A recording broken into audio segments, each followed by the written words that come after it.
Bosta kienu dawk li attendew iċ-ċelebrazzjonijiet tal-bidu tal-ewwel tas-sena li kien hemm fi Pjazza San George fil-Belt Valletta.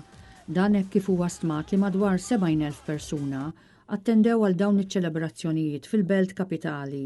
Fost dawk li ħadu sehem u li taw spettaklu kien hemm il-mistiedna lokali Glenn Vella, Aidin Drakard, Denise, Gaia, Karin Duff, Keith Zammit Mintoff, Klinsman u anke Mirjana Conte, akkumpanjat ukoll mill-kantant internazzjonali John Newman.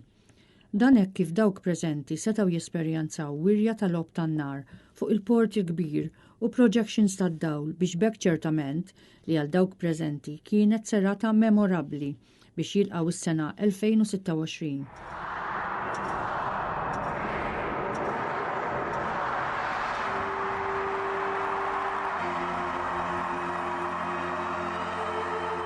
Intant, diversi bliet minn madwar id-dinja fosthom f'Londra u f'New York kien hemm ukoll ċelebrazzjonijiet mill-isbaħ għall-bidu tal-ewwel tas-sena u ħud ikbar mill-oħrajn. Fil-belt ta' New York huwa stmat li madwar 1,000,000 persuna inġabru f'Times Square fejn kantanti ta' fama mondjali taw spettaklu mill-isbaħ. Il-ballun kien miksi b'2688 kristalla u kien jiżer madwar 6 tonnellati.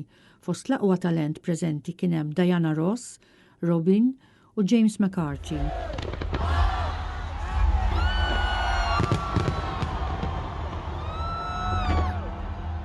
F'Londra wkoll kien hemm iċ-ċelebrazzjonijiet tal-ewwel tas-sena.